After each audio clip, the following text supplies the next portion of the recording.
Alice and I are always looking to be more healthy, and we were just talking about how fasting is one of the best ways to do that, but it's so hard. But the great thing about Prolon is that's not what you're doing. It's not that you're not eating for 5 days. Instead, you're using their science-backed program to convince your body you're fasting. You guys, this 5-day program really is amazing. It comes beautifully packaged and it does all the thinking for you. Each day is its own box. And by following their program, I know I just feel so much better. And I can't wait to experience Prolong Next Gen and continue to see results. For a limited time, you can be first in line to experience the new Next Gen at special savings. Prolong is offering the Prosecutors listeners 15% off site-wide plus a $40 bonus gift when you subscribe to their 5-day program. Just visit prolonlife.com/prosecutors. That's PROLONLIFE.com/prosecutors to claim your 15% discount and your bonus gift. prolonlife.com/prosecutors.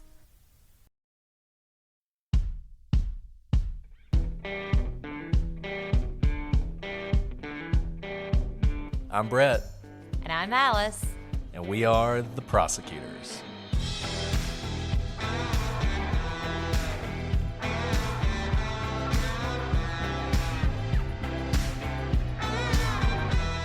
Today on the Prosecutors, we begin to wrap up the case against Karen Reed.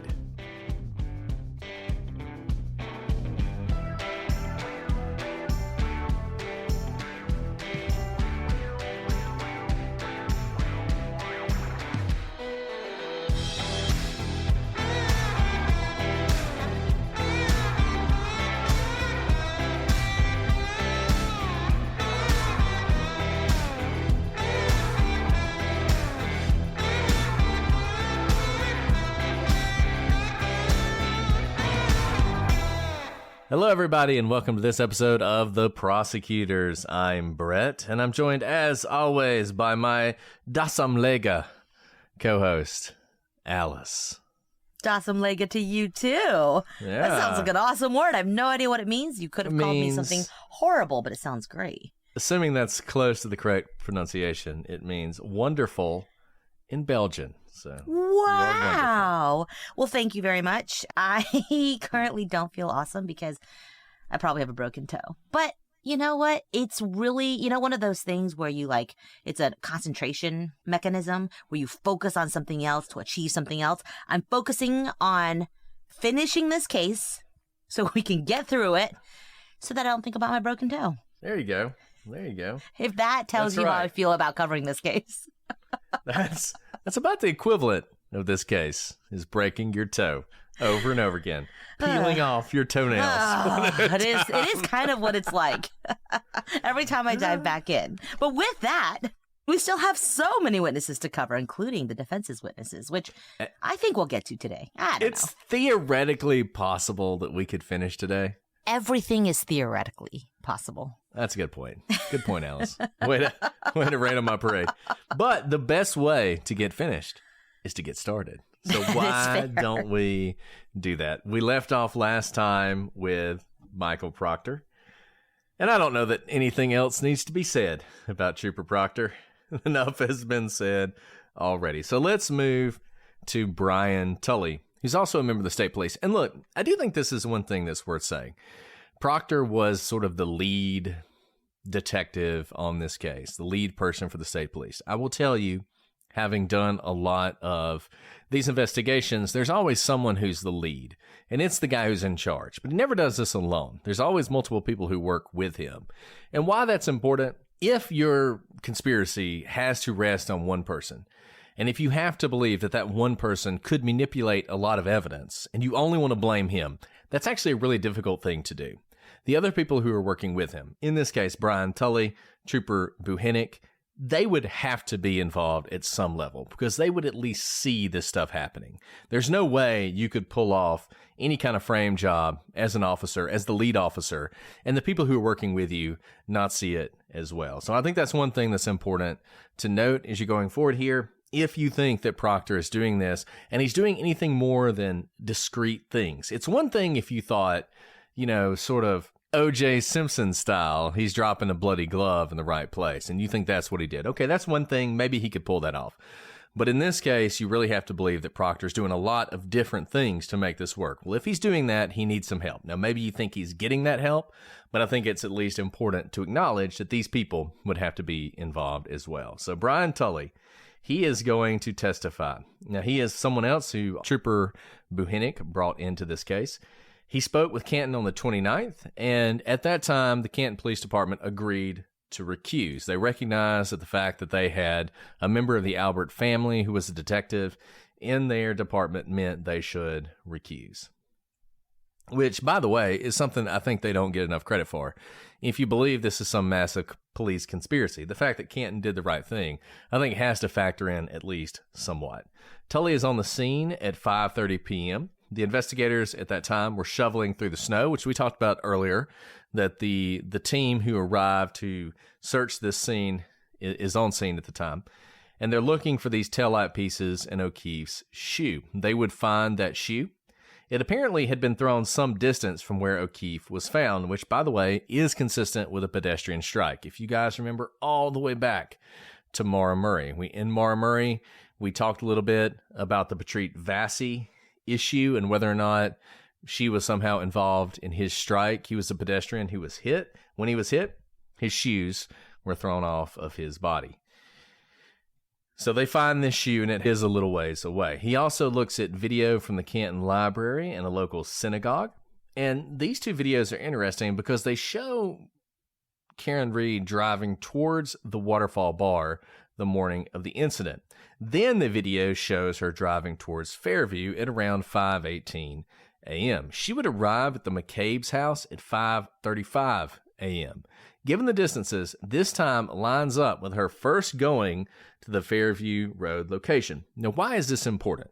A couple reasons. Number one, we know that Karen is going to tell various people that she does not remember ever dropping John off. So if she's going to Fairview, that's interesting. Number two, if you're thinking about this through the lens of, is this second-degree murder or not? Her going to Fairview, recognizing that this is where she hit John, maybe even seeing his body in the snow, is important. Remember, what is going to happen when she goes and picks up a couple witnesses? They're going to drive to Fairview, and she, before anyone, is going to see where John's body was, rush to it, and start doing CPR. So this all goes to her culpability. It all goes to her knowledge. Cell phone pings showed Karen's phone pinging over 34 Fairview between 12:33 a.m. and 12:38 a.m. on January 29th. It next pinged over Fairview Road at 5:18, which once again is right when you would expect it to be there if she's visiting Fairview Road before she goes to Jen McCabe's. And one really quick note here. There's been some comment of whether or not Karen Reed was there, at least based on her cell phone. She was there that night. May not have gone in. Probably, in fact, everyone has testified they never saw her go in. But remember, her story had been she never even went over to their house. And there's all this question about whether people saw a dark SUV that belonged to Karen Reed outside. Her own phone puts her there at precisely the moment that we were expecting both her and John to arrive at the Alberts. And I just want to note, this is bad for her for a very specific reason. If you've decided that Karen Reed hit John, then you've got these two really bad things for her. If it is true that she does not remember being there because she was so drunk, then you have proof, in my mind, beyond a reasonable doubt, that she was drunk enough to be guilty of counts 2 and 3, the drunken homicide, essentially, and leaving the scene. If you think she's just lying about the fact that she dropped him off, then you're getting to intent on murder too. So either way, it really hurts her that she's saying she doesn't remember. She's either lying about it to cover up her culpability, or she actually doesn't remember because she was so drunk, in which case, there's your proof that she was drunk. So you have this evidence that she's there that morning. On cross, Jackson will note that Tully did not note the sector, which is just, look, in 1999, or whenever it was, somebody's going to yell at me for this, that Adnan Syed was convicted of killing Hae Min Lee, we had the sector data. If you give me these records, I can tell you the sector. You don't need to have some advanced degree to know the sector that she's in. The fact that the police did not know the sector she was in is just, it is a tiny thing, it is a small thing, but it is so emblematic of the problems with this investigation. They did a sloppy job, not in that they messed up so many things and she's probably innocent, but in that if they had just done a little bit extra work, they could have had the evidence they needed. It is not hard for them to know which sector she was pinging over. And if you don't know what sectors are, when you're pinging a tower, a cell phone tower, it is divided into 3 sectors, A, B, and C. And it tells you very specifically where you are based on that sector. If you don't have the sectors, then you could be anywhere in that 360 degrees that the tower covers. If you know the sector, you could say very specifically that she is on Fairview Road, for instance. So the fact that they don't know that is such a slip up. It's a minor thing, but you should know that. Something you definitely should know if there was, say, a hung jury in a retrial in this case. That is something you should look into. Nevertheless, given the video support for Reed going to Fairview, it would seem likely that she is in the area at that time. The defense also previews Lucky, the snowplow driver, in his testimony. He's going to say that he did not see a body in the yard while plowing. And this allows Lally, on the other hand, to come back and to bring out that Lucky's story changed multiple times about when and where and what he saw or didn't see. For instance, Lucky will say he saw a Ford Edge on Fairview, but he would say he saw it on a different street, and he would say he saw it at different times, depending on what investigator he's talking to. So we're already previewing what the defense's case is going to be and how the prosecution is going to respond to it, which isn't the greatest thing because, as Alice pointed out last episode, when you're already fighting that battle, it confuses things. I mean, the jury doesn't even know who Lucky is. So this is an issue that the prosecution is constantly fighting, this battle that the defense wants them to fight. After Tully, we have Nicholas Bradford. He is a DNA analyst for Bodie Labs. He confirms that John's DNA was on the broken taillight pieces. There is no cross-examination for him. And this is another huge piece of information because if his DNA is on that taillight, you would think that either means he was struck by the car or someone had to plant that DNA. I've heard people say, well, maybe he just touched the taillight. He was her boyfriend after all. I'm going to go on a limb and say my DNA is not on my car's taillight. I don't know what would lead me to touch it just in general. So the fact that these broken pieces of taillight that are found at the home the day that he is found in the snow have his DNA on them, most likely there's a reason for that, and it's not that he was caressing her taillight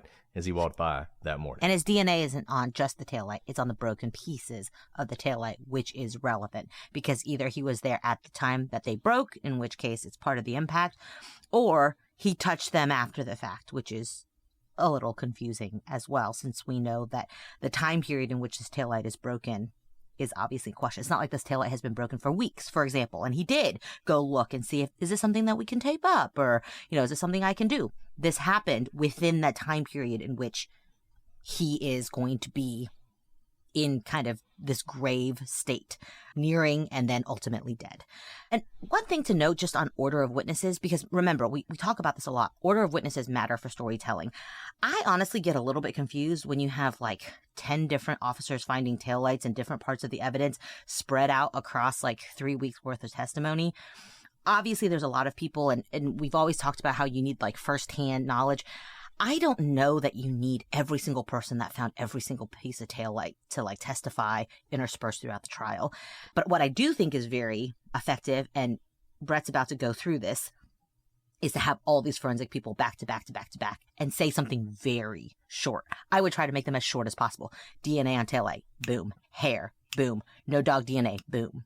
So we'll get to that, but I want to just note that we've heard about these finding taillight pieces and finding, different parts of the crime scene spread out a little so much that I wonder if the storytelling is getting through to the jury. Because the storytelling I want is simply that this is a blizzard. This was an insane environment in which to search. It was impossible to do a typical thorough search if you had a pristine condition sort of crime scene. But there's a way to tell that doesn't draw it out and get confusing. And look, I just want to keep coming back to this. I know we've talked about it before, but if you ever visited Europe, you ever been on like a long trip to a foreign country, and the first few days you're there, everything you see is magnificent. It's amazing, right? Like you go to a church and it's a cathedral and you're like, wow, this is the most beautiful building I've ever seen. And then you see the next cathedral and you're like, wow, this is impressive too. And then the 10th cathedral, you're like, okay, another church, right? And you become almost immune to it because now you're used to it. Trials are kind of like that. You're a juror. You're thrown into this thing. You start hearing evidence, you start hearing witnesses, and at first, the emotional highs and lows, they're really important to you and you're really paying attention. But then by the 37th witness, you're starting to get kind of tired of all this and you're not paying as close attention. And I will tell you, as someone who watches trials, I'm the same way.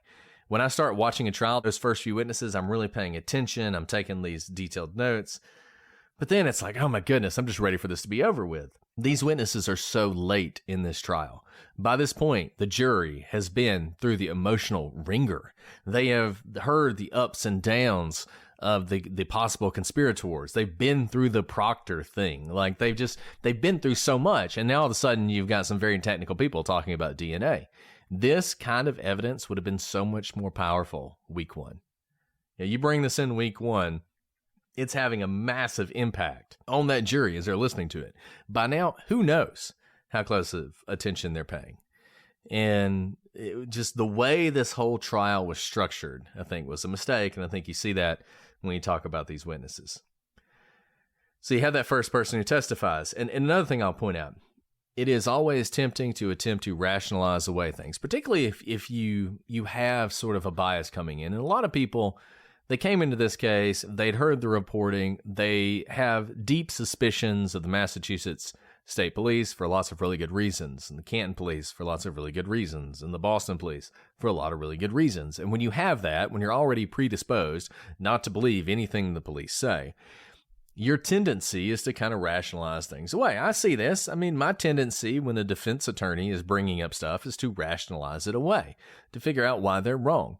Because typically I think they're representing a guilty person and they're trying to figure out a way to get around it. And I totally understand that, but that's how I view it. That's the lens through which I view it. And so if you come into this case thinking, I don't know about these cops, and you're trying to do that, you might say to yourself, like we just said, you got the taillight pieces and you're like, whatever, man, maybe he just touched the taillight piece. Now I think it's interesting that it's touch DNA and not blood, because remember, what did the defense try and say very early on?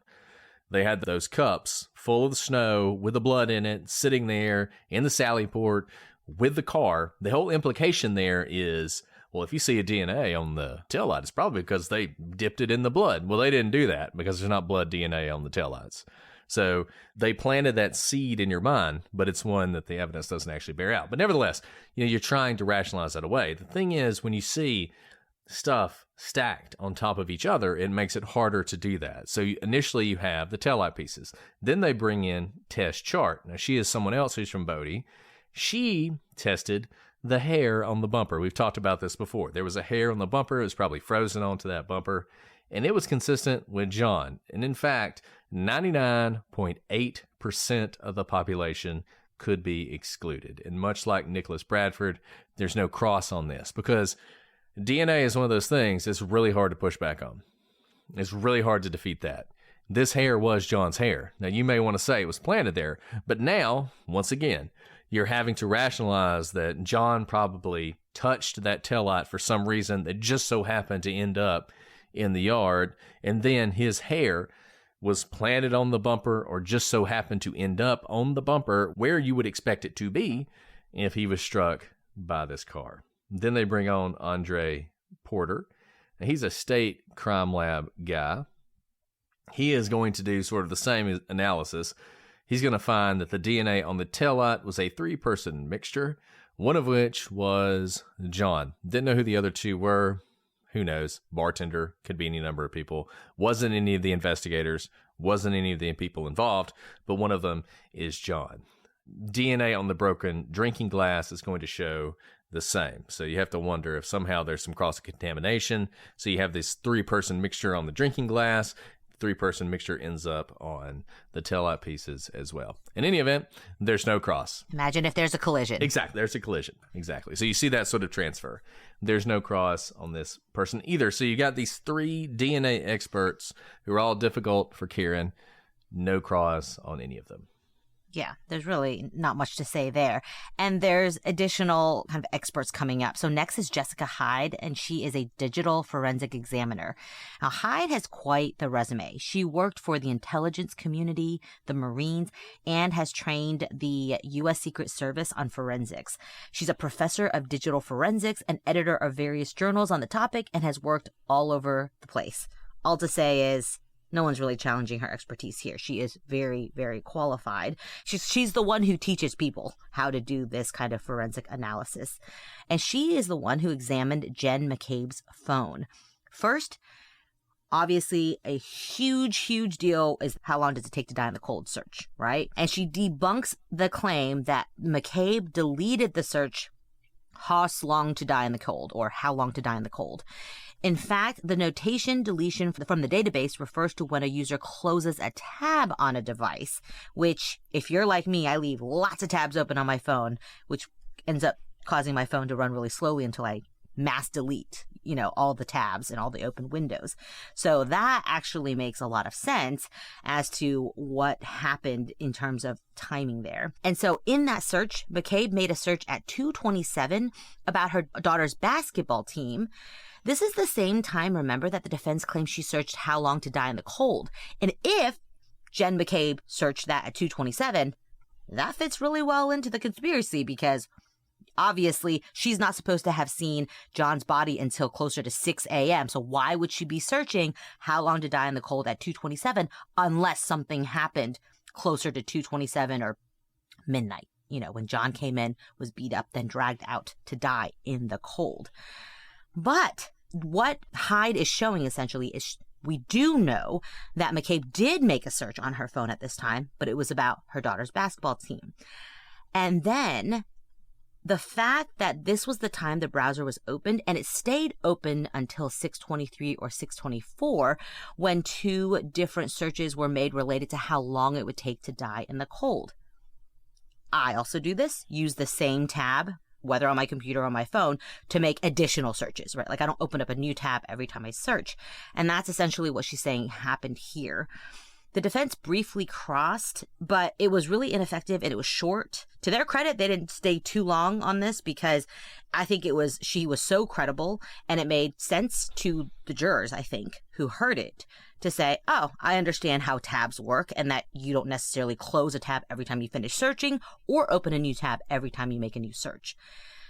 Because the defense is going to present their own expert on forensics to attempt to rebut Hyde, but I think they recognize that they can't really rebut Hyde by cross-examining her. And it's interesting because if you've paid attention to the testimony up to this point, you have other testimony that at this time, around 6:23, Karen is asking first responders how long someone can survive in the cold. So it makes sense that she would then turn to Jen McCabe, who's there with her, and ask her to search this. The other thing that's interesting, you hear a lot from the defense about the 6:23 search. They don't like to talk about the 6:24 search because even their own expert is going to say that the 6:24 search happened at 6:24. So you would have to believe that Jen McCabe at 2:27 just so happens to search how long to die in the cold. And then later on at 6:24, she's asked by Karen Reed to search essentially the exact same thing, which she does with a slightly different misspelling.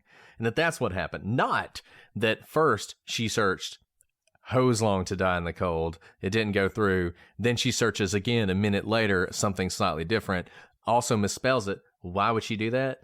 Because, as she said on direct, her hands were shaking because this is an incredibly stressful circumstance, and she's got Karen Reed yelling at her to search this. This is one of those things where you can sort of decide, what do you think is more likely? And do you think that is a believable explanation for her? This is a critical thing. If you think she searched this at 2:27, then the entire story changes. I mean, this to me is the key fact. If you disagree with Jessica Hyde, and I would advise everyone out there to watch her testimony. It's not that long. Watch it all. See what she says. See whether or not you agree with her. If you agree with her, then this is another person who destroys this whole conspiracy. If you think she's wrong... By the way, she's not part of Canton. Yeah. Right? Like she's an outsider who's looking into the forensic analysis. This is what she does all the time in these types of cases. And she's really important, and you should listen to her. Don't listen to what we say. Listen to what she says and judge for yourself. And now we're really finally, weeks into the prosecution's case, we're finally getting into the meat of the prosecution's theory, and that's that Karen hit John. They next call Joseph Paul to the stand. He's a trooper with state police for 12 years, and he's assigned to the collision analysis and reconstruction. And he has investigated 55 pedestrian crashes, done hundreds of hours of training. All this is just to show that this is what he does. He has a lot of experience. He has a lot to compare this particular collision, because that's the prosecution's theory, with other pedestrian crashes. And he goes through the location of everything, such as the shoe was 9 feet from the body, the glass was about a foot away, and there was plastic between 7 and 12 feet away. So there's like the spray of the crime scene, essentially. In reviewing the data from Karen Reed's car, he noted a time when Reed's car went from, this is important, drive at 0 miles per hour to reverse and then 24.2 miles per hour with the pedal pressed down 74%, meaning she was at park and then slammed her foot down onto the pedal to go 24 plus miles in reverse. Suddenly, the speed drops from 24.2 miles per hour to 23.6 miles per hour in less than a second. That might not sound like a lot, but in that short of a time for there to be such a difference in the miles per hour is actually consistent with a pedestrian collision, because it's not that she slammed on the brakes. If she did, the mileage would go down to like 0, right? It's that something got in the way, so that though the pedal was depressed in order to go 24.2 miles back, something hindered its progression to 24.2 miles to 23.6, which in all his experiences of investigating pedestrian crashes is consistent, because a person is a force, but not a wall, for example, not a brick wall, which would have a different effect on what you would see mileage per hour. Now, this occurred some 8 minutes after Karen made a U-turn or a 3-point turn. These two events, we know, occurred 36 miles before the SUV's final odometer reading. So, from the time this whole pressing down onto the pedal, hitting something, or causing it to stop very quickly within a second, there's a good amount of driving. Enough to say go home and come back and maybe drive around the neighborhood, or maybe come back twice. And why is this important? As Alice said, because a lot of driving happened afterwards. So if you've seen some of the explanations for this, some people will say, oh, this is a false reading. This is when her car was reversed onto the tow truck when it was towed away. No, that's not what happened, because the car drove another 36 miles after this. It didn't drive 36 miles after it was towed away. This happened about the time you would expect it to happen if there was a strike. Why is the 3-point turn important? Because we know, based on all the testimony and various different evidence from the car, that Karen missed the turn. She missed the turn onto Fairview. You remember how the folks in the truck, they were going to pick up the one young lady who was at the party, and they saw this SUV coming towards them? It's because she missed the turn. She had to turn around and come back. They let her turn in front of them, and then they followed her into Fairview. And 8 minutes after that happened, you have this acceleration. Then 36 miles later, the car doesn't move anymore. That acceleration happened sometime that night. Maybe you don't think it was her accelerating into John, but at some point, she is reversing that vehicle at 24 miles an hour. That happened.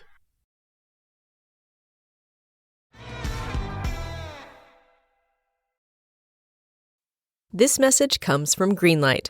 Ready to start talking to your kids about financial literacy? Meet Greenlight, the debit card and money app that teaches kids and teens how to earn, save, spend wisely, and invest with your guardrails in place. With Greenlight, you can send money to kids quickly, set up chores, automate allowance, And keep an eye on your kids' spending with real-time notifications. Join millions of parents and kids building healthy financial habits together on Greenlight. Get started risk-free at greenlight.com/Wondery. Ryan Reynolds here from Mint Mobile with a message for everyone paying big wireless way too much. Please, for the love of everything good in this world, stop. With Mint, you can get premium wireless for just $15 a month. Of course, if you enjoy overpaying, no judgments, but that's weird. Okay, one judgment. Anyway, give it a try at mintmobile.com/switch. Upfront payment of $45 for 3-month plan, equivalent to $15 per month required. Intro rate first 3 months only, then full price plan options available. Taxes and fees extra. See full terms at mintmobile.com. This is a mini meditation guided by Bombas. Repeat after me. I'm comfy, comfy. I'm cozy, cozy. I have 0 blisters on my toes, blisters. And that's because I wear Bombas, the softest socks, underwear, and t-shirts that give back. One purchased equals one donated. Now go to bombas.com/Wondery and use code Wondery for 20% off your first purchase. That's BOMBAS.com/Wondery and use code Wondery at checkout.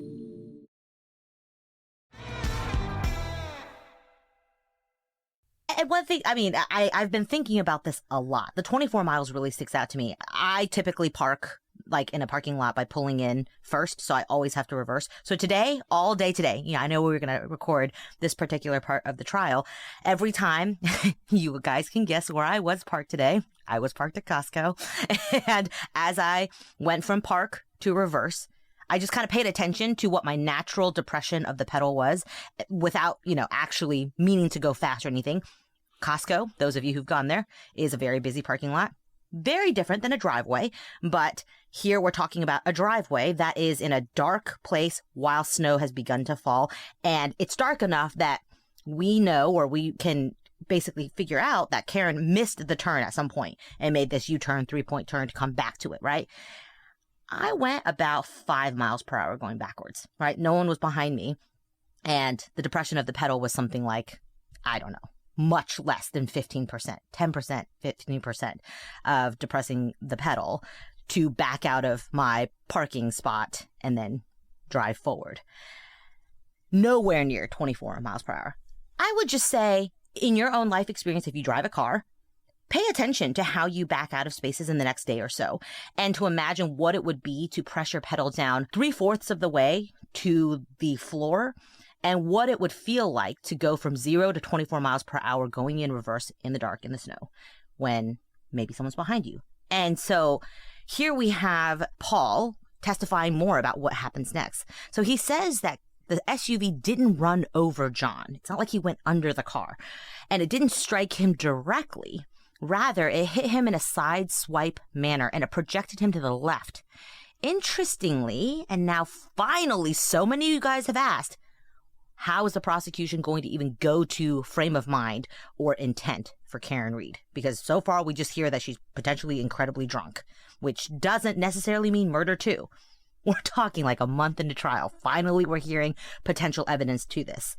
So he testifies that the way that John was hit from the side, the SUV cameras would have flashed and actually issued a warning sound to the driver, Karen, before the strike, giving you time to react.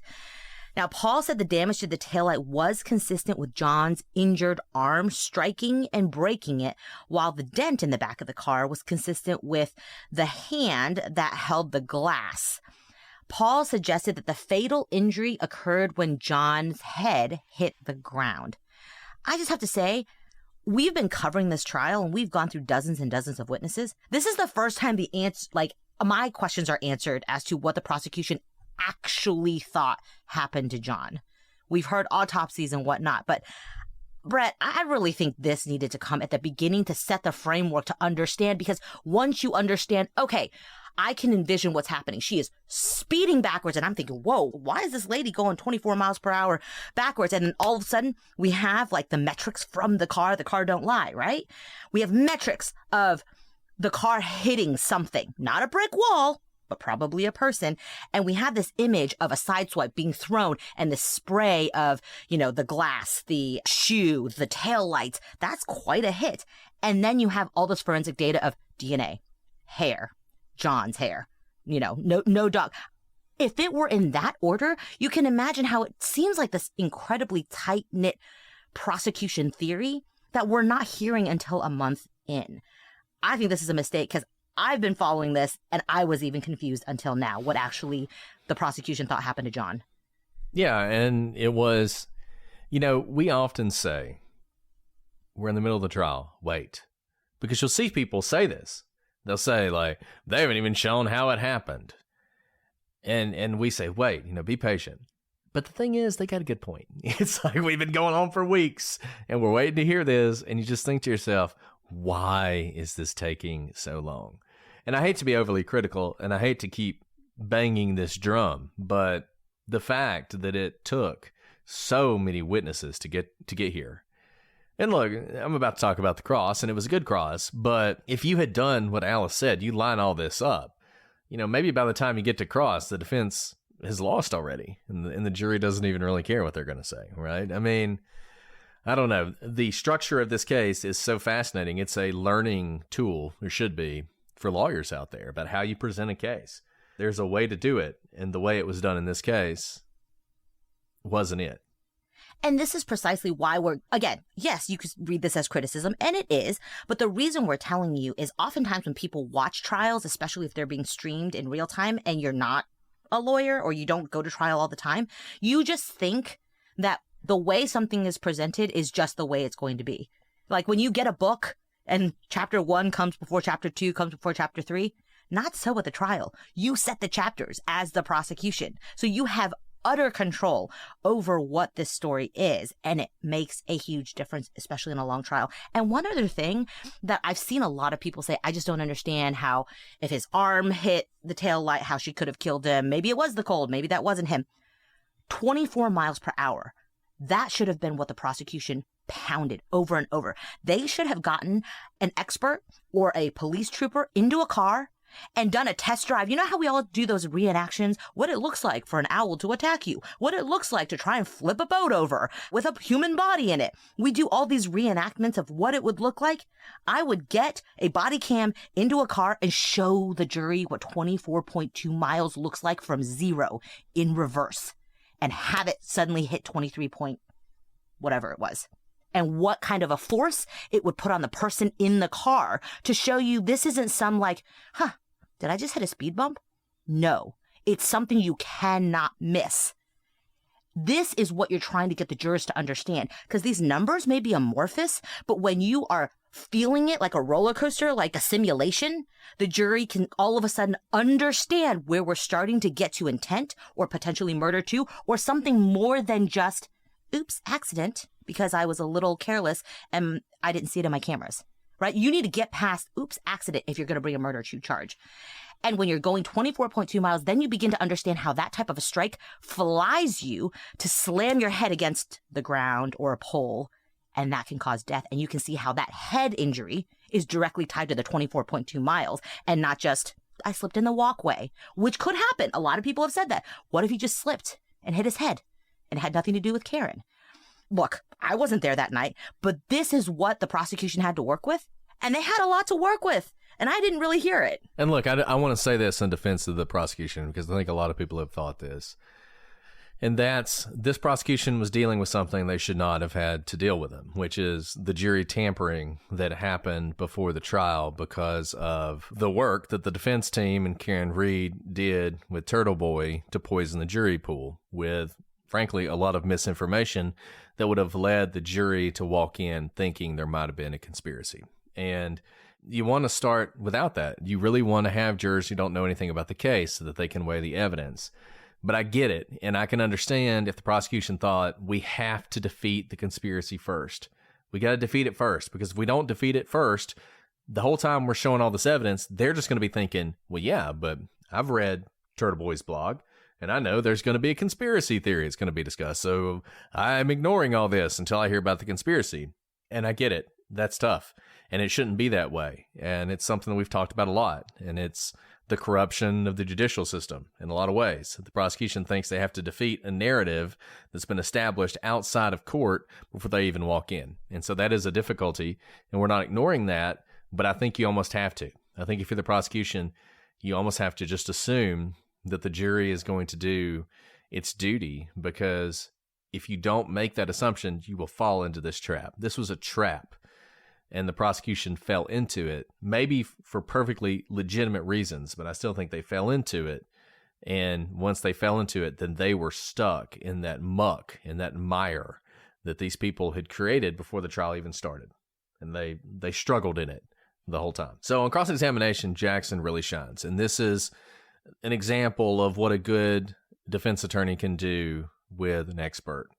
And Jackson knows exactly how he's going to hit this police officer. I'm sure he's done this 1,000 times. He goes through the degrees he has. Does he have a degree in mathematics or physics or bioengineering or kinematics?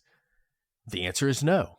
And in fact, there's not going to be any police officer who's an expert who's going to have degrees in any of those areas. These guys are trained through various police officer trainings in how to do this. A lot of them, they might have an associate's degree. A lot of them didn't even go to college.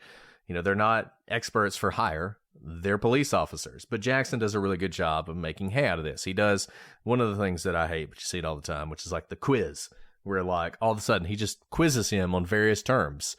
And, the officer's on the stand and he does a poor job responding to it. I'll tell you what, I listened to this at like 2 times speed. It was much better. If you listen to it at 2 times speed, frankly, his cross-examination is nowhere near as effective because the responses are much faster. If you slow it down and watch it at one speed, it's like very cringeworthy as you're watching it. But Jackson does a really good job on this. He does the pop quiz thing, and he also, the most brilliant thing that Jackson does is he muddies the waters. I mentioned this last episode about whether the strike must have happened 30 feet from where the body was found based on one piece of plastic that is near the fire hydrant. We talked about this before. There's a fire hydrant, which is kind of on the border of the property. There's a flagpole. There's where John's body is found. One piece of plastic is found near this fire hydrant. Now, Trooper Paul, by this point, after going through the quiz and everything else, is kind of just defeated, frankly, by Jackson. Is kind of going along with him. Which, by the way, is a great tactic. And we always tell our witnesses, don't just give up and agree with everything the cross-examiner says. And that's a very common thing, right? You feel beat down, and then on a completely different topic, you're just like, yeah, you're right, whatever. And this is a very real effect that attorneys have on witnesses. And once they're on the stand, you can't be coached anymore, right? I can't be like, no, stop it. But we see this often because we're all human beings. And when you feel like you don't have the right answer, the point is to make you feel stupid, so then you give into and agree with everything the attorney says for the rest of the cross-examination. So that's a very common tactic. If you're on the witness stand, don't fall for it. And if you're going to watch this trial, one thing that's fascinating, another thing they do a great job of on the defense, they voir dire people. So Katie McLaughlin, go all the way back to Katie McLaughlin. They do this whole voir dire about her being friends with Caitlin Albert, and she fights them a lot in the voir dire.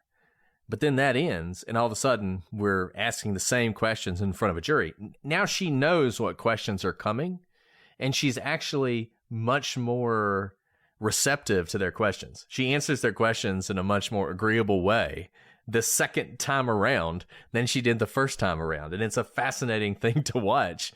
And this happens a lot. And Alice is right. And we tell people, cross, you do not have to agree with the defense attorney, but people want to be so agreeable, and it's fascinating to watch it happen, and it happened in this case. So you have, Paul, he tries to say, look, this happened more along the roadway, but this 30-foot claim sticks, and for the rest of the cross, Paul essentially agrees that this body, John's body, was thrown some 30 feet from where he was hit, which is essentially impossible, but that's what he says, and so the jury's hearing that, even though probably it's more like 10 or 15 feet. If you just look at the diagram and you look where the mass of the plastic is and you look where his body ended up, and you have this single piece of plastic that's further away, which could have been there because of the wind or snow plows or any number of things that put that single piece of plastic. But Jackson gets him to agree that based on that single piece of plastic, it had to have happened 30 feet away. And he's going to continue to use this. The other thing Jackson does is he suggests that Paul should have used key cycles and not odometer readings to calculate where and when various things happened, like the 3-point turn and the acceleration we talked about earlier. Trooper Paul was awful in explaining what a key cycle is, how they work, why the odometer reading is more important. And he's terrible at this, even though the Commonwealth on their little chart has key cycles on the chart, and Paul had referred to them during various times during direct. And it turns out, if you look into this at all, that key cycles with modern vehicles, I mean, you would think in the old cars, right? You stick the key in the ignition, you turn the key, the car turns on. There's a key cycle. That is not how it works now. That's not how it works in modern cars. It depends on the make and the model, all this stuff. Key cycles are basically useless, but because he can't explain it, the jury's confused. I was confused. I had no idea exactly what was going on, and I wish he just stuck to odometer readings, but he didn't, and Jackson did a great job with that. And look, he totally discombobulates Paul. The guy is visibly nervous. He's visibly nervous even on direct. He's even more so on cross-examination. But his testimony isn't quite as bad as people want to make it out to be, particularly if they're on the sort of Karen Reed side of things. His key findings, how the strike happened, how things ended up where they were, the speed at which the hit happened, all this is unchallenged. The defense can't challenge any of it. All the defense could do is attempt to muddy the waters with the key cycle stuff, and they do a really good job of describing this sort of twisting motion when John was struck with his side swipe as a pirouette, which is something Jackson will use continuously. Great work by the defense. Not criticizing them at all. They did a great job. But if you can sort of cut through their skill as defense attorneys, I think you see that they don't really hit on the key points that hard. But here's the thing. The nature of this strike, if it occurred, is incredibly helpful to Karen. The standard methods, formula for a pedestrian strike, they don't really work. And it makes it much harder to do a reconstruction. And we're going to see that again when the defense puts on their reconstructionist at the end of this case. So next we have a cell phone guy, Ian Whiffen. So Whiffen is a product manager for Cellbrite. Cellbrite is the definitive provider for cell phone analysis in the country. So Cellbrite is actually like the company name. It's akin to calling tissue paper Kleenex or, copy paper Xerox. That's how everyone just refers to them as Cellbrite. I don't know that I've ever used anything but Cellbrite, Brett. I don't really know the other names of the companies. So they've done a really good job. The defense attorney is going to put on an expert who doesn't use Cellbrite. So, but that's my point, is that in all the investigations that I've ever run, I've only ever used Cellbrite. All to say is they kind of are the standard. You'll see them often. You've heard us talk about them in past cases. Now, Whiffen reiterated that there was a lot of evidence showing the search that Jen McCabe made with the, how long to die in the cold, came at 6:23 a.m. following a youth sports search at 2:27. Think back to the other expert we had. What was happening at 2:27? Remember, Jen was searching something for her daughter's youth basketball team and probably kept the same tab open. Ian Whiffen's testimony is supporting that previous testimony. Now, this is also supported by a 6:24 search for the how long it would take to die in the cold search. Now, these searches were not conducted in a private browsing mode, as some people have speculated, or they would not exist in the file Whiffen reviewed. Really side keynote, I definitely browse in private all the time. Y'all should too. Same. Yeah. So, but I mean, this is one of those things that I talk to people about this case all the time, and they're constantly throwing things at me that are not supported by trial testimony. That McCabe was pacing around her room the whole night. Well, if she was, nobody put any evidence of that on a trial, that she did this search in private browsing mode. No, she didn't. You just see this again and again, and it's like, guys, I get it. You've heard what Turtle Boy says. He's really effective as a communicator. Look at what was presented at trial and what the defense didn't even try to rebut. Yes, absolutely. So additional records show that while the youth sports page was visible on the screen at 2:27, the subsequent searches were not visible on the screen until 6:23 a.m. What does that sound like? You open up the tab, search daughter's youth basketball team. turn your phone off. You go to sleep.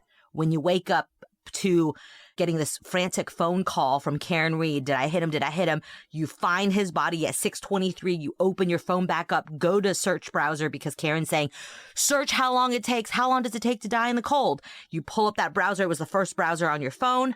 You search it. That's the first time we see the search results there. So this Cellbrite person's testimony shows that, in fact, she was not looking at the search results at 2:27.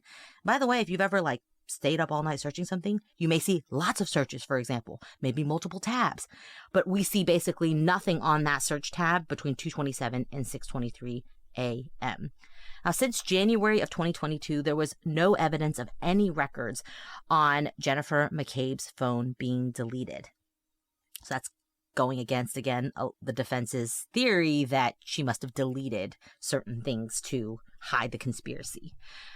Now, after a brief cross-examination, Whiffen said he had, quote, no doubt when the searches were made. And that pretty much ends the cross-examination. And let me say this, cell phone records are kind of like the new CSI effect, because people just assume that everything you do on the phone, that it's very easily recorded exactly when it happens and everything else. And look, there's a lot of information you can get.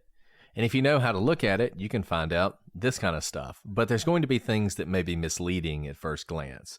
And the defense does a great job of using that sort of misleading at first glance aspect to convince you of some things. We're going to see more of that when Nicholas Guarino testifies. He is a state trooper and a detective. He does a forensic analysis on various items. The SUV was a bust. They got really nothing from the telematics, which I still am convinced they could get more if they look deeper. So my suggestion would be to try that again, but we'll see. He is someone else who reviewed Jennifer McCabe's phone, and he noted a number of errors in the defense report that we've all heard so many times. This included that Jennifer had deleted phone calls. In fact, she had not. And the search happened at 2:27. It did not. That McCabe deleted Albert's contact information. In fact, she did not. None of these things were true. And here's the thing. This is what's so interesting is this is still the prosecution's case. This should have all been front loaded, but we already heard the defense's entire theory, even though defense hasn't put on their case, that there was a search at 2:27, that it was deleted well before, weeks before we hear the forensic evidence that that's not true. So this is what we mean when we said last time that you need to play on your own turf. I think the prosecution here reacted a little too much and they needed to put their theory forward first. It's so interesting that we already have to rebut a whole defense theory when the defense hasn't even put on their case in chief. So now, probably for the rest of this episode, frankly, we're going to go through the communications between John and Karen that day. This is the bulk of Guarino's testimony. He also introduces a bunch of exhibits into evidence that record this, and these are text messages and phone calls. Now, we're not going to go through every single thing that was said. There's a long discussion when Karen's trying to get, I think, her hot water heater fixed. We're going to skip all that. But this is, generally speaking, the things they were talking about that day. So we'll start at 9:19. John answers a call from Karen. He answers another one at 9:35. At 9:49, Karen texts him, "You have really hurt me this time." Now, they had started out the morning in a fight, apparently because Karen had bought some Dunkin' Donuts for John's kids, which is a horrible thing to do. I can't believe anyone would buy Dunkin' over Donuts crispy, Dunkin' over crispy all day long for children. I mean, just I can already see why he was angry, but he was. And so they were in this fight, and apparently John had said some things to Karen that had really hurt her. Okay, so we're seeing that on this day, things are getting started early, right? At 10:02 a.m., and you see constant, this is one thing that will stick out to you. They are in constant communication all day. 10:02 a.m., John replied to Karen, referring to his niece and nephew, quote, "I'm sorry, this has been an issue with me for 8 years. It physically hurts me to see everyone else in their life do things for them, and I'm forced to always be the bad guy." At 10:09, Karen replies, "I'm not the same as everyone else. Most of the time, I try to do what's healthy and smart for them. More importantly, I try to support you and what you need. You just lashed out at me and said terrible things. I don't know how you've gotten to this point with me when I'm just trying my hardest. You made your point and continued to beat me down. I have a lot going on too. Physically, I'm falling apart and trying to get answers and help. Then at 10:10, so just a minute later, Karen texts John again. I'm just your girlfriend. I'm not a perfect parent. I'm trying very hard and sometimes treat them nothing like I used to. At 10:14, John replies, I know, I'm sorry for lashing out. I'm just hurting and struggle daily with them. Always feel like I'm failing at this parenting thing. I just wasn't built for this. So far, I mean, this seems like a pretty honest conversation, stemming from how you parent, basically, which is not an easy thing for anyone, whether they are the actual biological parents or not, which in this case, neither Karen or John are, but they both appear to be trying their best. So a couple hours go by with no communications on their phone. And then at 12:21 p.m., Karen texts John, Kaylee isn't perfect, but everything wonderful about her is because of you. It's true. I know she's her mother's daughter, but she wouldn't be so bright and successful if she lived with anyone else. Yeah, so, I mean, it's interesting to see how this goes because they've obviously had a fight, but this is a very normal sort of conversation. Karen's going to continue to say, life can pick you up sometimes. Please be happy with them and put away your frustrations for the rest of the day and be so proud of yourself, JJ. So everything's fine at this point. So at 1:47, John messages Karen, what time are you coming here? At 2 o'clock, she says, I don't know what time, feel kind of out of it, trying to clear my head. John replies, okay. Karen replies, text me later when you guys settle in. And John replies, sure. And so what you're going to see is happening here is they've had this fight. Karen says all the right things. John thinks everything is fine. And so he starts saying, okay, well, let's move on. Clearly, though, Karen is not quite ready to move on from the fight they had earlier. Yeah, so just 10 minutes later at 2:16 p.m., Karen, not quite ready to move on, texts John, I feel pretty shitty how this morning went down. I know you said sorry, but it really stung, especially when I've tried pretty hard lately. I feel like a loser turning around and coming back over after everything you said. And John responds to her, not sure what else you want me to do. I said I'm sorry and I was out of line. If you prefer to stay home, I totally get it. To which Karen says, things in my life have been difficult too. And John responds, I know.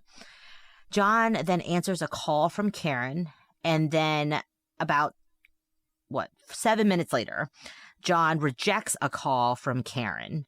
So you can see how the conversation now shifts back to her, never mind. I don't know if I want to come out because I'm still pretty upset about this morning. Yeah, and I don't know what happened at this call at 2:17 p.m. when he did answer, but the fact he rejects the next one is going to start a cycle that we're going to see.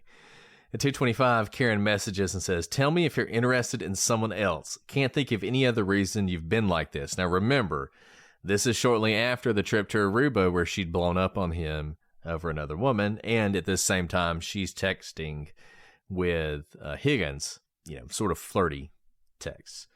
John replies, nope. He then says, things haven't been great between us for a while. Ever considered that? So she calls him right after he texts that. He rejects that call. He then messages her, kids are here, not in the mood to talk. Karen replies, so you're not into it anymore. That's fine, but I don't want to keep trying if you keep treating me like this. She then says, I'm trying to hug and kiss you this morning, and you whack me in the face with a pillow. Last night you were basically like, yeah, what about when we talked about the future? And so John says, not how it went down, but okay. And then Karen responds, can you please admit your head is out of the game with us? And this fight continues. So this continues to go on by text. So John then replies, sick of always arguing and fighting. It's been weekly for several months now. So yeah, I'm not as quick to jump back into being lovey-dovey as you, apparently. And then Karen tries to call him again, and John rejects a third call from Karen at 2:32 p.m. And John texts at the same time that he's rejecting the call to Karen, OMG, stop calling. But Karen continued to call. Then Karen replies to that text, then why would you start with me this morning? You're setting me up to fail, and you start a number of fights from your end. John texts back, I've explained it a few times already. I'm not doing it again. I'm not into fighting all the time, correct? And Karen responds, if you tell me you're interested in someone else, you'll never hear from me again. You can have all the space in the world. She goes on to say, stop starting with me, at which point she calls him and he rejects the call again. He then messages, I am not answering, stop calling. This is going to be interesting, by the way, because after she supposedly drops John off at that party, she's going to call him a lot. And there's not going to be any of these kind of responses or answers. At 2:34, Karen says, can you please answer after how you've treated me earlier? John rejects another call. This is number 5. John says, Kaylee is right here. Kaylee is his daughter. Karen says, you start a rager with me out of nowhere, and then you tell me you're sick of fighting with me. She then calls him again, and he rejects the call again. She then says, I'm going to grab a drink in a bit. She then calls him again, which he rejects again. She says, can you please answer? So then John replies, no, Karen, not sure why you need to announce that you're grabbing a drink, but have fun. And Karen says, yeah, 5 minutes. Seeing if you want to meet me later. Can you please call me? And John replies, have to take them to the doctor. He has practice, his nephew. Then Karen calls again. John doesn't reject it, but he misses the call, which would make sense if he's in a doctor's office. She calls yet again, like seconds after that missed call. This time, John rejects it. This is call number 7 that he's rejecting from her that day. Then John replies, my father just walked in. And Karen replies, okay, can you please call me for 2 minutes? And John responds, not right now. Karen responds, I'm there when anyone else needs me. And despite him saying, not right now, Karen calls yet again. This is all happening within the frame of like 2 minutes. So he rejects an 8th call from Karen. And Karen texts, yes, John, you gave me utter grief this morning. I'd like you to call me for a minute. And what's remarkable about this is it seemed like everything was fine, right? They had the fight that morning. They had the text. Everything was fine. It was going to be okay. And then John's like, okay, what are we doing tonight? And she brings it back up. And now they're in this long, continuous fight. Karen's talking about going and getting a drink. By the way, this is all happening in the 2 o'clock hour. So just more evidence that Karen is going to drink that night. So now we're at 2:47 p.m. She messages, I've been trying to get over the hump with us arguing, and now you tell me you're not into things, and you don't want to fight weekly, but fly off the handle at 8 a.m. with me, like you're setting me up to fail. I've been dealing with my own personal crisis over things I have zero control over. I'd like to lean on you sometimes. Instead, I just hear everything I've done wrong. She then calls him immediately after that text. He rejects the call. She calls him 20 seconds later. He rejects the call. This is the 10th call he has rejected. So then she calls him another minute later. This is a missed call. She calls him a minute after that. It's a missed call. Karen then says, you seriously cannot pick up the phone for 2 seconds? After that, she calls him again, and he rejects the call. Again. So this is at 2:58. At 2:59, he calls her. So 9 minutes after he calls her, Karen messages, why don't you meet me at the hillside at 4:35?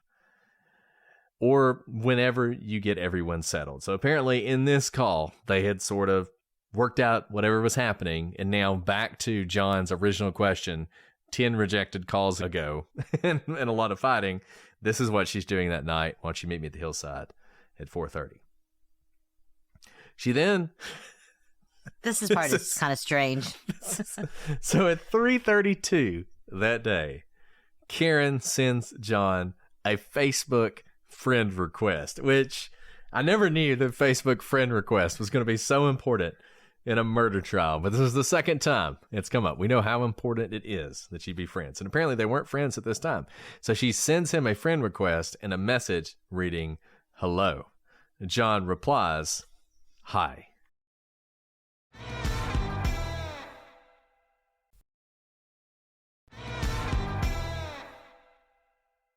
So then John messaged Karen, like I said, doctor now, and he has practice till 6. If you want to go start drinking, then go for it. This is at 3:30, by the way. So she's kind of planning to go drinking at like 4:30. A minute later, Karen responds, I just want to give you space at the house without me there. So rather meet you out than meet at the house. So, and she asks him, do you plan on going out tonight? John responds, Karen, I don't know. This is at 3:39. And he's at the doctor's office. And apparently he has his nephew's soccer practice till 6. So I kind of understand why he may not know yet. There's still like a lot of things to get through the day before he figures out if he's going to go drinking that night. Then John also says, you're like jonesing to drink, so go. Karen then responds, okay, well, after how this morning went down, I don't think I need to be back over there with you. Get frustrated at how I am with the kids. Has nothing to do with drinking. I'm paranoid now that everything I do with them is problematic, so rather see you for a minute without kids around.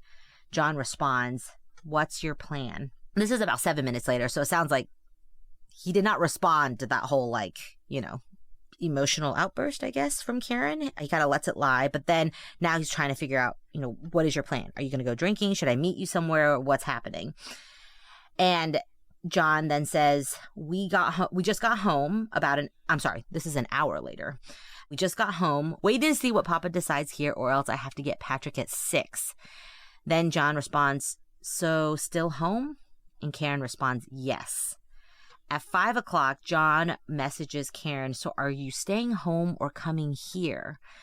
Karen responds, I think it's clear me around with the kids around is slowly killing our relationship, and our relationship is much more important to me. John responds, well, there's a blizzard coming, so we'll be inside all weekend. Karen said, it will be over by noon tomorrow, the blizzard. And John responds, don't think so. Which is all very foreboding of what is to come. And the major problem here is the kids. So Karen is starting to have an issue with the kids, and she's going to say in her next text message, I don't want to keep having this conflict, this constant conflict of the dynamic of the four of us. The harder I try, the more it kills our relationship as a couple. It feels like utter shit to be in this position. Rather just meet you out for drinks when you figure out what your night looks like. It's like, Karen, there's always going to be 4 of you. There's either going to be 4 of you or 3 of them. Like, the kids aren't going away. But this is an issue. And we've seen this earlier when she was talking to, I think, Matt McCabe, about how does he do it with the kids? Like, how does he manage that situation? John replies, well, I have no idea what's going on, so do what you want. He then says, need to figure out what everyone here is doing. All I know now is Madeline is coming over. No clue about Patrick yet, or if Papa is planning on hanging for a few more hours. Karen says, okay, well, when you know the story, and if you want me to come up, let me know. Because, you know, Karen has her own place. John says, no, Karen, you decide what you want to do. Karen says, I know your heart isn't in this anymore. I felt it for a while, and especially lately. I'm willing to try more, but not if you are approaching the point of indifference. If you want me to come up and you can head out for a while, then say so when you know what your father is doing. Which, man, I mean, this relationship is just, it's not supposed to be like this. If you're out there in this kind of relationship, it's not supposed to be like this. Like, this is bad. This is all bad. John says, you come up and I head out. Really? I've told you already, I don't bounce back as quickly as you do after we have a battle. Karen says, no, head out together or meet out. John says, gonna send Patrick to Collins tonight. They're picking him up around 7. Mike may hang too when he brings Mad over. So why don't you just come over? Karen says, Mike doesn't want to go out for a bit? I would like to. Been a shit day from the jump. I'll let you hang with Mike for a few. Don't need to butt in. Text me when you think you may head out. I'm a little exhausted. I know. I will say, John it seems like he's trying to allow her the space to meet up, because that does seem to be like what she wants to do. But every time he like offers, she's like, don't want to interrupt. I know. It's like, it's very exhausting. So by this point, it's 5:32. They're still going back and forth. And now referring to the 3:32 Facebook friend request Karen had sent John, she messages, are you really not going to accept my friend request? John says, on what? Facebook? Yeah, we've been going out for 2 years. Which, by the way, we called this a long-term relationship earlier and somebody corrected us. Going out for 2 years is a long-term relationship. I don't know what kind of relationship you guys are in. Really long relationship. And they dated before that too, right? Yeah, But exactly. I just have to know, it's not like the friend request had been hanging out there for like years or months. It was like an hour earlier. And I don't have auto notifications on my Facebook. So if you send me a friend request, I will only know if I go to the app and log in to see the friend request. So you can tell here he doesn't know what she's talking about. It wasn't an intentional slight to not accept the friend request. And as John says in his next response, I haven't gone on. You defriended me over a year ago, I believe. So if you're following the timeline, they were friends and she unfriended him probably during a fight while they were dating. So Karen then responds at 6:05 p.m. Carrie texted that they're headed out in a bit, and John responds, okay, ... Karen says she's going to let me know where. John says, so you're going to meet them? Still trying to figure out what she wants to do. I think it sounds like he's trying to figure out what she wants to do so that she doesn't then get mad again about not being able to meet up. Karen responds, just presenting it as an option, wouldn't mind hanging out with them for a drink. Is Mike over? John says yes. Karen then says, sounds like you're good with getting together tonight. Was hoping after this morning you'd be interested in smoothing things over with me. Oh, man. Sorry, those of you who can't see me, I have my hand on my forehead. If this didn't end in such a terrible place. It feels like he's been trying to smooth it over this whole time. And then John responds, told you to come over, but you insisted on meeting me out somewhere. And Karen says, Mike is a little off with me for a while now. I've said that multiple times. This is the first time I've heard of it in the text, at least. John responds, time to get over it, Karen. He's fine. He was fine the other night when he came by. And by the way, remember, it was Karen who told him to hang out with Mike for a little bit, and not so that she wouldn't be in the way. Karen responds, yeah, I just wouldn't mind hanging out with other people, like another female too. Where are you meeting them? I don't have plans with them. She just said they're headed out in a bit and we'll test when they head somewhere. By the way, what this is sounding like for that night is it wasn't like they had an itinerary for the night. It was like, we're going out to this bar and then this bar. It sounds like how a lot of very casual outing, right? Hey, we're headed out. All right, tell me where you hang out, where you end up. Maybe we'll meet up together. That's what it sounds like. I think this is relevant because if you're talking about like this planned hit on John, this was not something where for the last week or the last month, they were like 8 p.m., Waterfall Bar, be there, be square. They don't even know where they're going at 6:40 p.m., right? They may or may not hang out with each other. At this point, John doesn't know if he's allowed to be in the same room as Karen. So if they were trying to get to John, they're texting the wrong person. They're texting the person who's mad at John, who might keep John from coming to meet up with them. This is all very relevant. This is from her phone. This isn't some fabricated whatever. This is why we're reading the entire lead up to what happens that night. So keep that in mind, how this would fit into the defense's theory that this was an intentional hit on John, because no one's talking to John yet. John's not getting these text messages right now. Karen then says, if you want to go out with Mike solo, that's fine. Just let me know. By the way, if you're the defense's theory, you're thinking, no, don't go solo with Mike. Come over here. Come with us. We need you to come with us. John replies, I already told you what you should do. Not going to keep doing this. Karen replies, now we're at 6:43 p.m. I asked to let me know if you guys are going to head out. I haven't been out for drinks this week, and I had a shit week and shit day. And I dread Kaylee and Pat is going to get chatty with me the second I walk in, and this is going to irritate you. She has been talking about getting a drink since 2 o'clock. If I wanted a drink since 2 o'clock, I may just pour myself a stiff one. She's going to make up for it. Don't you worry. I know she's going to make up for it, but I'm just saying, we've been talking about going out for drinks for a long time at this point. John then responds, we're headed out shortly. What's your plan, Karen? And this is at 7:06 p.m. Karen says, do you want to join me? Yes or no? John says yes. Wasn't sure if you were meeting the Currans. Karen says they're not out drinking yet. Where are you headed? And John says at 7:14, trying to decide, maybe McCarthy's. Then at 7:21, Karen says, okay then, let me know where you decide. I'm still down in Imfield. John says, text me when you leave. Still waiting on McKinney's? Karen said, I'm having issues with my hot water, so had to text someone to take a look. Okay, we are skipping the next hour of text messages There's a lot of texting, about though. her hot water, and John being upset that she doesn't just let him come fix her hot water, and her saying, well, there's a guy just down the road and he'll fix it. This whole back and forth. It's probably relevant, frankly, because John's getting mad and she's like talking about the sexy plumber or whatever. But anyways, so that's how that goes. At 8:32, and if you watch the video, by the way, of John at the bar, he's constantly texting because he's texting back and forth with her the whole time. At 8:32, he says, I'm getting off my phone. Let me know what you're doing. Karen says, I think the four of us together is toxic to this relationship. Would like to limit it. Now, once again, what that means, I don't know. It's either going to be the three of them alone or the four of you together. There's no option where suddenly the kids go away, but whatever. She says, you said so yourself for probably a year now. John replies, blizzard tomorrow. Nobody is going anywhere. Karen says, maybe I'll come back late tonight. Bad snow is in the early a.m. She says, I'll head up there in a few minutes. Let me know if you leave. John replies, sure. At 8:51 p.m., CCTV catches Karen entering C.F. McCarthy's pub. Between 8:58 and midnight, Karen is caught on video receiving 4 tall glasses with clear liquid and a lime, and 5 shots that she placed in the same glass. And, the defense is going to try and say, well, maybe some of it was water. Maybe some of it was. Brett, the 5 stop were. judging. It's been a shit week and a shit day.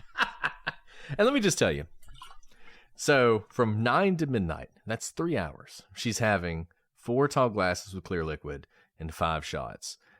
Let's just assume for a second that those are 4 vodka tonics and 5 shots. That's a lot. Now, I say this, we're going to have some experts testify later. I would like to consider myself an expert in drinking. And I can tell you, if I had that much alcohol in 3 hours, I would be completely wasted. Karen Reed probably weighs about 150 pounds less than I do. That is a ton of alcohol for someone to have in 3 hours. I would be dead, to be completely honest. I truly think I would be vomiting if I had that much in that amount of time. I've never had that much in that amount of time or in an entire night. Yeah, that's a lot. So at 9:22, John texts Chris Albert to find out where he was, which once again, as Alice said, and I'm sorry, I just want to repeat this. For everyone out there who was under some misimpression, the defense's theory is this was planned. That is their theory. You may believe something else happened, and that's fine. And that may very well be what happened, but just know the defense's theory is this was a planned attack. That's why, for instance, the defense consistently says that they were trying to separate Karen and John. It's why you had Higgins and Albert doing their play fighting in the bar, because this was part of setting this up. It's why the location of the basement is so important, because their theory is, contrary to what we've said, not everyone in the house had to know about it, because they immediately got John downstairs for the attack, so that only the people involved in the attack would have seen it happen, and the rest of the people who were there are just oblivious to the fact that someone is being beaten to death in the basement. That is their theory. Whether you like it or not, that is their theory. It is dependent on, apparently, John being the first person to text Chris Albert to find out where they were. If he never texts him how this attack goes down, how it gets planned, I don't know. Chris replies, where are you? And John says, I'm at CF McCarthy's. So at some point shortly thereafter, he goes over to where everybody is. These groups of people join up and they decide they're going to go back to the Albert household where Brian Albert Jr. is having his birthday. And they're going to wish him a happy birthday, or if you believe the defense's theory, they're going to beat John to death. But either way, they want to get them to the place. Okay. At 12:14 a.m., John texts Jennifer McCabe where to. She actually calls John back in response to this where to message. And there's testimony about this where they're connected to the car phone. Matt McCabe can hear this. She's talking to him, and she is giving him directions on how to get to the Albert's house. At 12:18, John calls Jennifer McCabe. She's still using this hands-free setup. Both Matt McCabe and Jennifer refer to Bella's house as a landmark to help John with directions. Bella's mother, Ashley, had previously been in a relationship with John O'Keefe. And you can only imagine, given everything else you've heard up to this point, and given the fact that both John and Karen have had a lot to drink, both of them are well over the legal limit, what that conversation would have been like in that car, Bella's house, referring to someone that John used to date. Especially when, just remember, texts in the last 12 hours have hit on, you're not into this as much as I am. Are you into someone else? I can't get over this and be as lovey-dovey right away as you can be. I mean, this is all relevant, right? This has been like kindling on the fire for a long time of this like flamed, impassioned fight. And you can imagine the mention of Bella's house by a third party could potentially be even more kindling, if not a massive spark. So at 12:20, John puts 34 Fairview into Waze on his cell phone. At about the same time, Brian Higgins texts John from inside 34 Fairview and asks, "Are you coming here?" At 12:27, Jennifer texts John, "Here?" ? 4 minutes later, she texts John, "Pull behind me." Now, this is all important because we think, based on various timings and various witnesses, that the SUV actually arrived at 34 Fairview at around 12:24, 12:25. And remember, we previously heard from the Cellbrite guy, the cell phone analysis folks, that Karen Reed's phone pings at 34 Fairview at this time. And one other thing to note. So remember, there's 8 minutes, essentially, between that 3-point turn and the 25 miles an hour. So if you think the 3-point turn occurred around 12:23, for instance, and then they arrive around 12:24, and then 3 minutes later, Jen is texting, "Here," and 4 minutes after that, she's texting, "Pull behind me." The time that this 24-mile-an-hour reverse would have happened would have been around 12:31, 12:32. Okay. There's going to be a lot of exhibits entered at this point because the police determined that between 12:33 a.m., 2 minutes after Jen McCabe texted John, "Pull behind me," and 6:03 a.m., Karen calls John's phone more than 50 times, and she leaves 8 voicemails. So she calls him at 12:33, 12:44, 12:34, 12:35, 12:35, 12:36, 12:36. She's calling him nonstop. These are not rejected calls. They're just continuous calls. And Karen's phone at 12:36 auto-connected, quote unquote, to John's Wi-Fi at his house at One Meadows Avenue, indicating she was close enough to the house for the connection to begin. And by the way, if you're driving a normal speed, it takes between 4 and 5 minutes to get from the Albert's house to John's house. If, on the other hand, maybe you were speeding a little bit because you're angry, it would not take you that long. But either way, this is consistent with something having happened around 12:32 and then Karen going back to John's house. And consistent with perhaps erratic driving. If we are in fact driving that fast, this is a lot of numbers or a lot of calls to be making continuously one after another. And all of these calls are just calling. But at 12:37, John's phone receives a voicemail call from Karen, and it says, "John, I effing hate you." At 12:38, she calls his phone. 12:39, she calls. 12:39, she calls again. 12:40, Jen McCabe texts John, "Hello?" So her last text to John was at 12:31, 9 minutes earlier when she said, "Pull behind me." And this would indicate that she didn't see him for those 9 minutes, which is why then she texts again, "Hello," because she thought she just saw the car pulling into the driveway. At 12:40, Karen calls John yet again. At 12:41, what happens repeatedly in this case happens. Apparently, Karen butt dials John's phone. The call goes to voicemail. We don't hear anything from Karen, but what we do hear are sounds from her SUV. We hear a door shut. We hear footsteps on a hard floor and then another door shut. The prosecution theorizes that the reason you're hearing the footsteps on the floor is because she's actually walking around to the back of her car to see if there's any damage to the car. This is speculation on the part of the prosecution, but nevertheless, you can imagine how something like this would happen. So it's a pretty interesting theory that they have, but you kind of already have to be there to believe it, but it fits with what the prosecution's trying to say.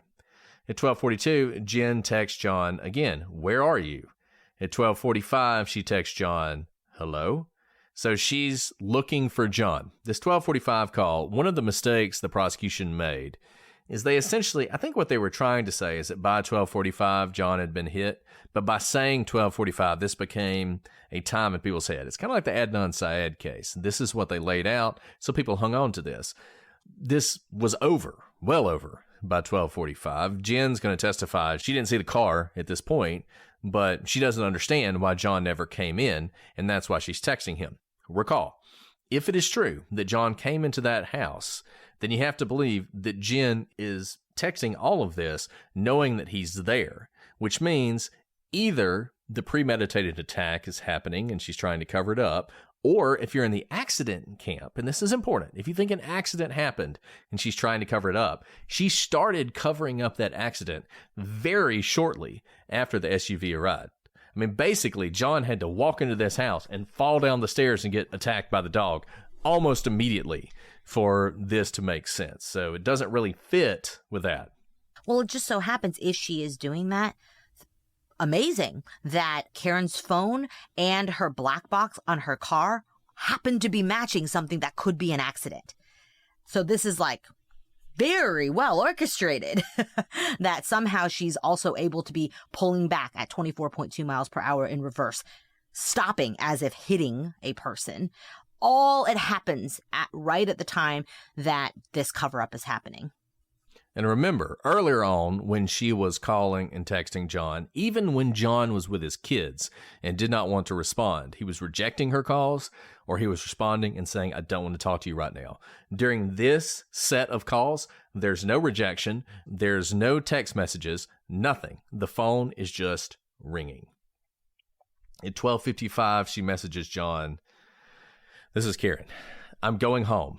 She then, 19... Which is really, really interesting. Yes. Okay, so remember, she starts calling him at like 12:30 something, and she's already leaving him messages at 12:37 that say, "I effing hate you." 20 minutes pass by after we already know her phone's connected to his house. She's at least getting out of the car because we hear the sounds of walking around. That's a butt dial, right? And then this calm message. That's not "I effing hate you. Find your own way home." It's a very different tone than the 30 or so calls that have been going through from her phone and the "I effing hate you" voicemail. All of a sudden it's, "I'm going home." 19 seconds after that, she texts, "See you later." 3 minutes later, she calls John. 27 seconds after that, she calls John. Another 40 seconds later, she calls John and leaves a voicemail, which says, "John, I'm here with your effing kids. Nobody knows where the F you are, you effing pervert." Now, this is interesting. This is supposedly 27 minutes after she's left John at a house party. And she's saying, "No one knows where you are." That's an interesting thing to say. That would seem to be setting up what she's going to tell Jen McCabe and Carrie Roberts the next day, which is, I left him at the bar and left. I don't know where he went. And now, 27 minutes after she supposedly left him at a house party, she's saying, "No one knows where you are," when she hasn't called anyone else. She hasn't texted anyone else. What exactly does this message mean? I did have a different thought than you. I'm glad our brains work differently despite spending many, many hours together. Remember what she's been texting all day? That she refuses to come over because she doesn't want to be anywhere near him and the kids. These kids are minors. They have to be taken to the doctor, taken to soccer, picked up, right? These are not, I'm sure they could probably like legally be alone, but all day, consistently, over a dozen times, she has said, I don't want to be there with you and the kids because I'm always doubting what I'm doing when you're around them. And he says, just come over. We're going to be here all weekend. There's a storm. She's like, maybe. No, I don't want to be there. So he's been telling her, just come and hang out with us. And she has refused to be in the same room as him and the kids all day. What is she doing? She's going home to his kids. Why? She knows he's not coming home that night. And they are kids. And they're not supposed to be, they don't know that they're going to be home alone all night. She knows he's not coming home, so she goes home.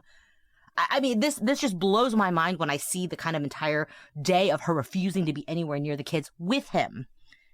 But there must be something in her mind where it's like, well, he's not coming home tonight, so I guess I got to do the parent thing, and then I can make him look worse. So after this call, at 1 o'clock, she calls John again. 25 seconds after that, she butt dials John's phone. She leaves a voicemail, but there's no sound on this voicemail. So at 1:02, Karen texts John, your kids are effing alone. She was just with him. At 1:04, Karen texts John, I'm back in Mansfield. The kids are home alone. At 1:10, she calls her parents, but this call wasn't answered. It is kind of in the middle of the night. And also at 1:10, within like seconds, Karen calls John's phone. Again, none of these are rejected. They just ring. At 1:10, she texts, yes, it's 1 a.m. I'm with your effing niece and nephew. You effing pervert. You effing pervert. By the way, I'm saying effing. She's not. And I don't really understand where the pervert's coming from. Like, it's not, I'm not following what's happening. But pervert's being thrown out a lot all of a sudden. The only thing I can imagine is Bella. That somehow, in her mind, you know, he was going over there to see Bella.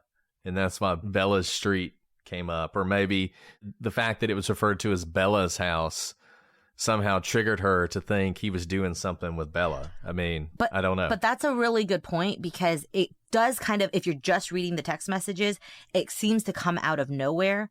But it probably it doesn't fit if you think she's coming up with an alibi. It doesn't really neatly fit into an alibi right now.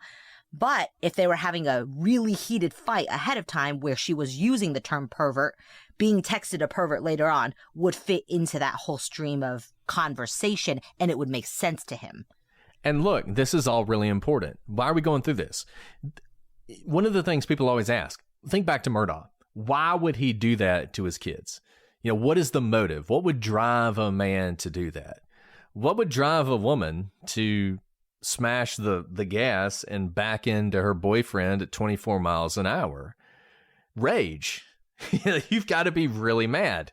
And whether she did back into him or not, one thing I can guarantee you, she's full of rage. She is very angry right now, and that is demonstrated by all of this that you're seeing. The other thing you could imagine is she backs into him, she hits him. Maybe she didn't intend to kill him, but in the back of her mind, she's wondering just how hurt he is.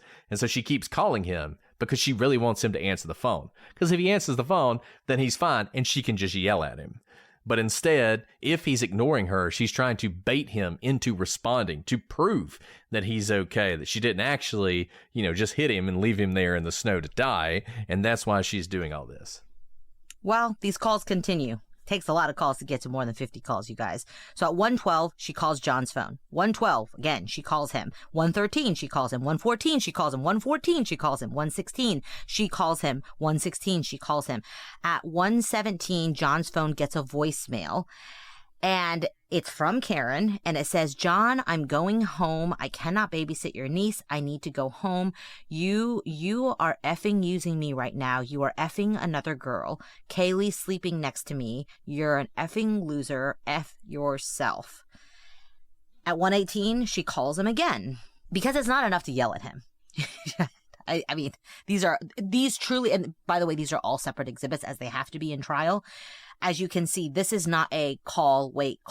This is like a call. He's not answering, so you hang up and you call again, because the calls are happening in such quick succession and the voicemail isn't picking up each time. That's what's happening. She's pressing call, maybe it's ringing 5, 6, 7 times, and she's like yelling at the phone, presses end, call again, presses end, call again. That's kind of the pattern we're seeing here.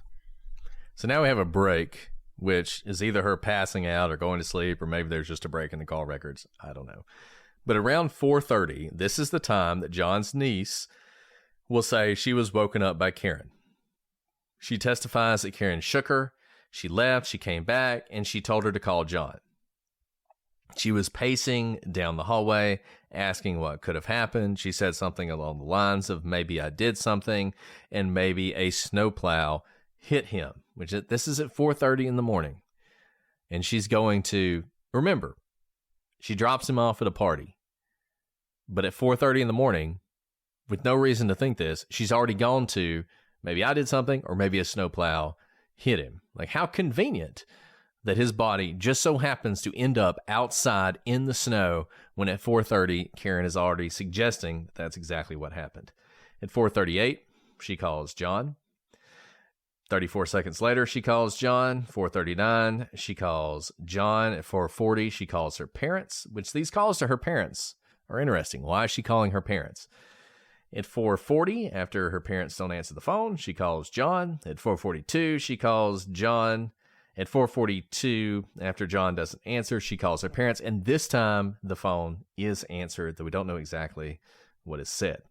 Shortly thereafter, she calls John again. 4:45, she calls John. At 4:49, she calls Catherine Camerano, and we heard her testify to this earlier, shouting, "Where's Mike?" That's Catherine's husband. "Where's Mike? John didn't come home." At 4:53, she calls Jen McCabe. He was woken up, and it's actually not her. It's John's niece / daughter. And she tells Jennifer that John didn't come home, and Karen wants to talk to her. At the same time, she's talking to John's daughter. She can hear Karen screaming, "Jen, Jen, Jen," multiple times. She says John didn't come home. She says they got into a fight at the Waterfall bar. At some point, she'll say that she left him there, which Jen will correct her because that couldn't have happened. John's niece, once again, will testify that she said, "Maybe I did something. Maybe a snowplow hit him." She said she had never seen her like that. She was frantic. She was pacing around. So at 5, Karen calls Carrie Roberts. And Carrie testified, if you remember, she called at 5 a.m. on the dot, and she shouted, "John's dead. Carrie, Carrie, Carrie." And then Karen hangs up. At 5:04, Karen calls John's cell phone. Again, it's not rejected, just rings. 5:05, Karen calls Jen McCabe back and claims she didn't remember going to the Alberts home, and then starts yelling, "Jen, Jen, and did I hit him? Could I have hit him?" Karen also tells Jennifer that she had a cracked tail light on her SUV. This would have been before Karen backed out and hit John's car in the driveway, because at this point, she hasn't left her house yet. She's still inside the house with the niece. At 5:06, about that time, before leaving the house, Karen apparently tells John's niece to call Michael Camerano to come pick up the niece. John's niece had noticed that Karen's story had changed with each person she spoke with, and she testified to this on the stand. At 5:08, Karen is caught on John's Ring camera at his house, reversing and pulling out of the driveway. This is important. 5:08. That post dates that if you believe her story, that's the time she would have hit her taillight and cracked it. But before 5:08, before she leaves the house, she's already told Jen that she has broken her taillight. So even on this Ring camera video, it's obvious the SUV taillight is seriously damaged, and you can see it for yourself. At 5:16 a.m., Karen calls Carrie Roberts back and says, "I'm afraid John might be dead. He might have gotten hit by a plow. He did not come home last night. I was not supposed to stay in Canton last night, and he would never leave Kaylee alone. I think something happened." Which is a lie. Yeah. She was always supposed to stay there. John had made clear they were going to stay there through the blizzard. So Karen told Carrie she had checked Kaylee's phone to see if John had called Kaylee. And in response, Carrie said, "Where are you now?" Karen says, "I'm driving. Can I come to your house? Will you drive my car? I don't remember anything from last night. We drank so much. I don't remember anything." And Carrie says, "You need to go home and be with Kaylee if she's there by herself." And then Carrie told Karen, "I'll go look for him," or something of that nature, because I think you're going to get a DUI. You were drinking all night last night. You don't remember anything. You shouldn't be driving now. By the way, if Carrie says she shouldn't be driving at 5 a.m., probably shouldn't have been driving at 12:30 a.m. And we're also skipping the fact that she looked up DUI attorneys because the judge didn't let that in at trial. So we're not going to include that. We're just going through what the jury heard. Okay. We're almost through with this. I know this one's going long, but there's a lot of phone calls. 5:19, Karen calls Jen McCabe back. 5:21, she calls John. 30 seconds later, she calls John. At 5:23, Karen calls saying, "John, where the F are you?" Or, "John, was that you?" This is a really important point. Remember, what is she doing right now? According to the telematics and the video and everything else, she's probably driving by the Fairview house. And so the question is, does she say, "Where are you?" or does she say, "Was that you?" Because if she says, "Was that you?" then that makes you think she sees his body under the snow. Remember, when they come back, she immediately is going to know where he is and she's going to run straight to him. So this is something you can debate. It's hard to make out exactly what she says, but she certainly leaves some sort of voicemail. 5:24, calls him. 5:25, calls him. 5 seconds later, calls him. 5 seconds after that, calls him. 8 seconds after that, calls him. Calls him again 30 seconds later. 2 minutes later, she calls him. 30 seconds later, she calls him. 40 seconds later, she calls him. Another 20 seconds later, she calls him. She calls him another 30 seconds later. Another 40 seconds later, she calls him again. Another 30 seconds later, she calls him again. And then 5 minutes after that, she calls him again.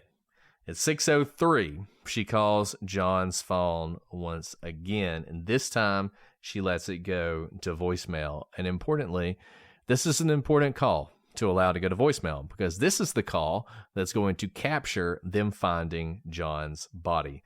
The call will last 5 minutes and 12 seconds, and it is Karen, Carrie, and Jennifer McCabe's arrival outside 34 Fairview and the finding of John's body.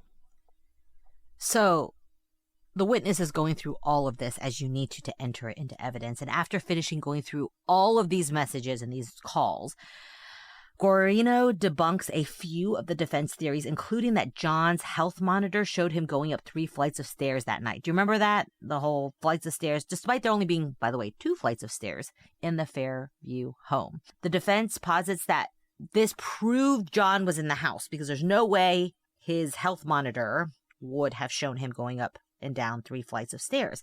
But in fact, these recordings were made while John would have been still in the SUV, going up and down, what do you know it, hills in the surrounding area. Spoiler alert, these health monitors are not 100% accurate.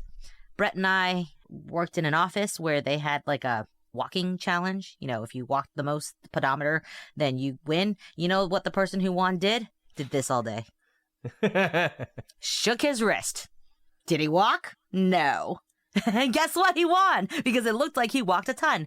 These sorts of things happen, right?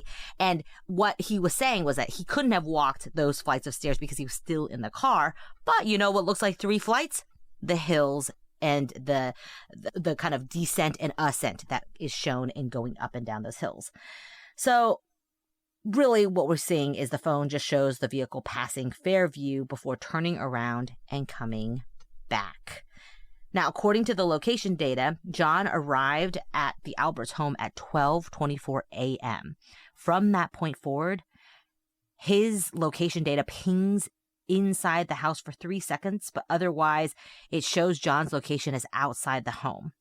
Guarino explained that the 3 seconds is consistent with the normal fluctuations you'd see at location information, which is accurate, but not 100% accurate of where you are. And 3 seconds is a very short amount of time. Any of you who've ever pulled up Find My Friends or something on your iPhone and tried to find out where your people are, it may show them in like the parking lot next door, right? And then so basically saying it's pretty accurate, But the fact that it's 3 seconds indicates to me that likely he was never right there because the 3 seconds is too short and it didn't show him going in and coming back out.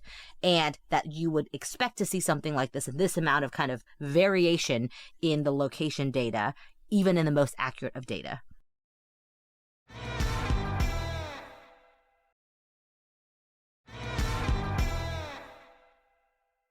So recall that Trooper Paul testified about 2 events, a U-turn and a 3-point turn, and then 8 minutes later, that rapid backup, the 24.2 miles per hour of Karen's car, and that John's phone arrived at the house at 12:24. His health monitor stops registering any movement at 12:32 a.m. Remember, Jen McCabe texts him at 12:31, you can pull up behind me. 12:32? Health monitor stops registering movement. So the data from John's phone and Karen's vehicle perfectly align with John dying in the front yard, having never entered the home, while Karen's car and cell phone location data was pinging right in front of the house. Now, his phone next registered movement at 6:15 a.m. when Carrie Roberts would have picked it up. Karen was back at John's house less than a 5-minute drive at 12:36. So there's a really short timeline, and we basically know when John was hit and when he stopped moving. He didn't move again after being hit. And here's the thing I'll say as we wrap this up for today. A lot of people have repeatedly said there is no evidence that Karen Reed hit John. That is not true. You may choose not to believe this evidence. You may choose to explain this away.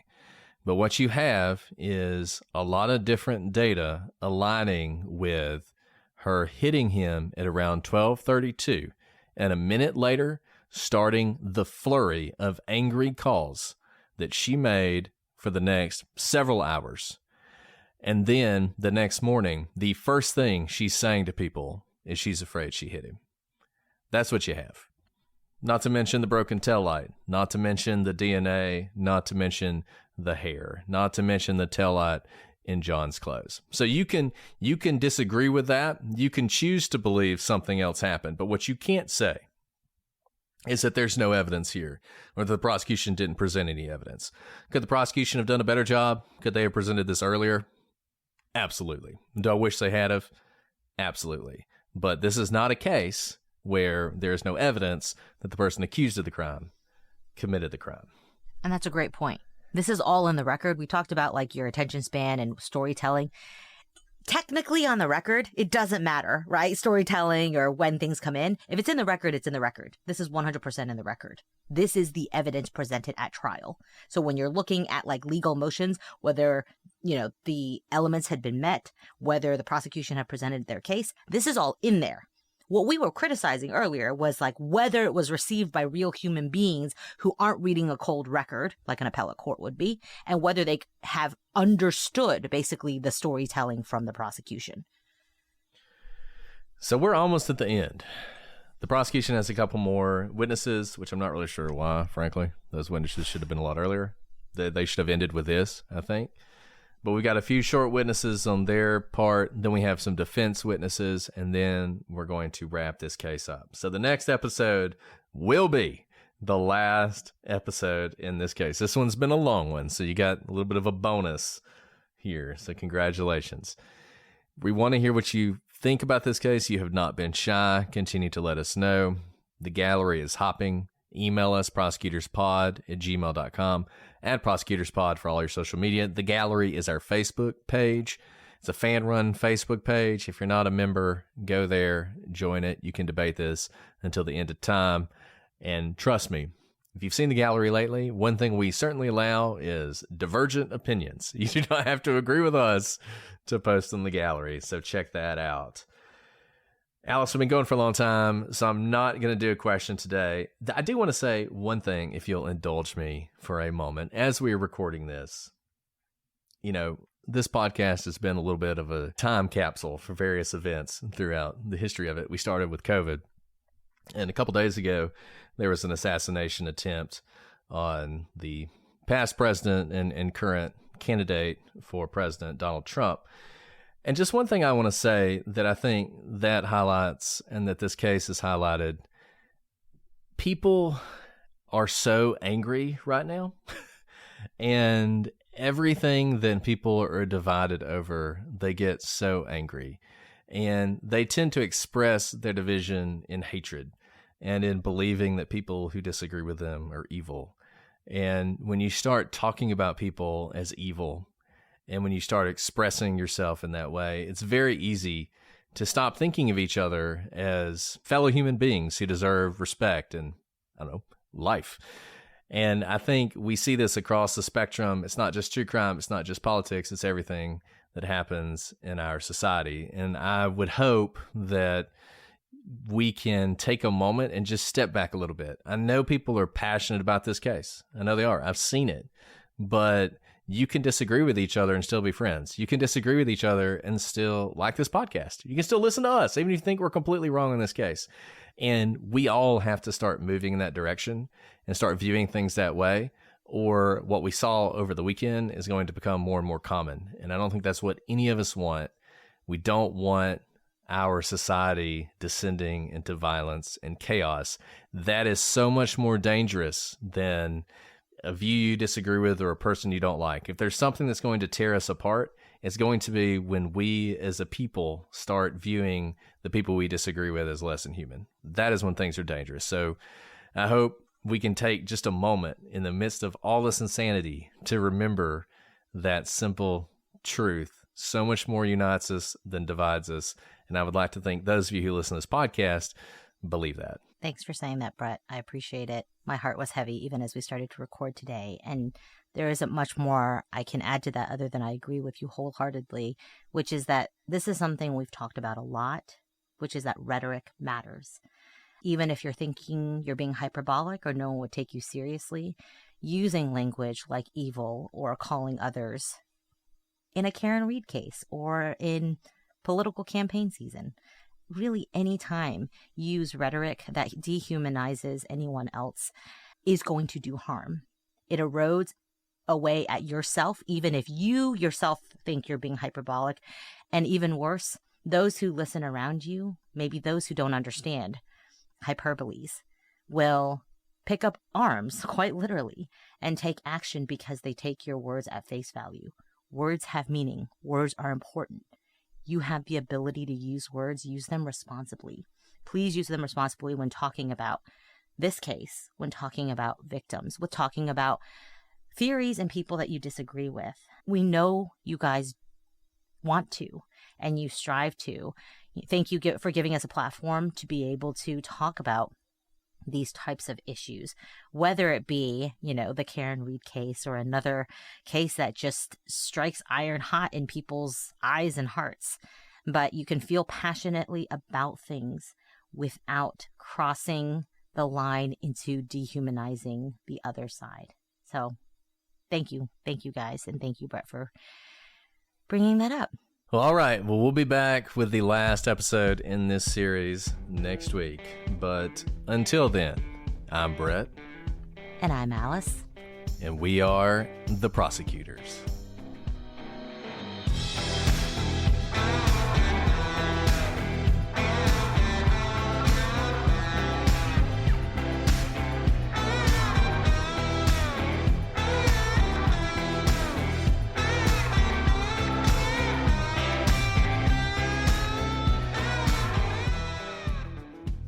I'm sorry. I was It's like, okay. I live in a world of darkness. Sorry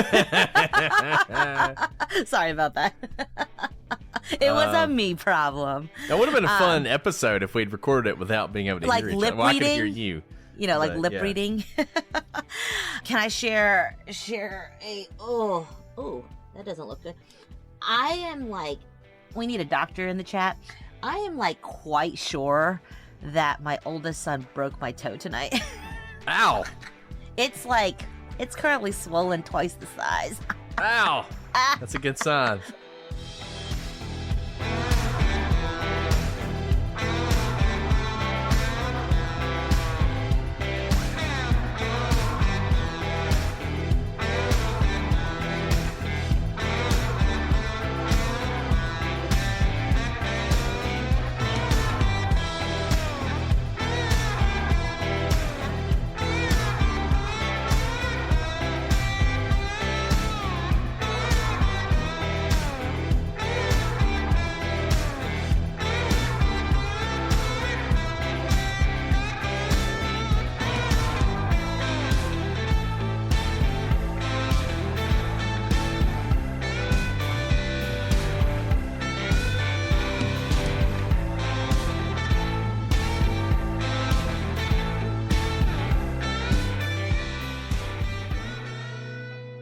a good sign. Doesn't feel good. He did not do it on purpose. He felt very bad, but it hurts a lot. Anyways, it's fine. But that's the thing. Like, I've broken a toe before. You can't do anything about it. Like, it's not like you wear a it's cast. true. There's nothing you can do. You just do it, you know? I'm going to wear flip-flops for the rest of the year, I guess. If only a dog had bitten you, you'd have no broken bones, no swelling, and no bruising.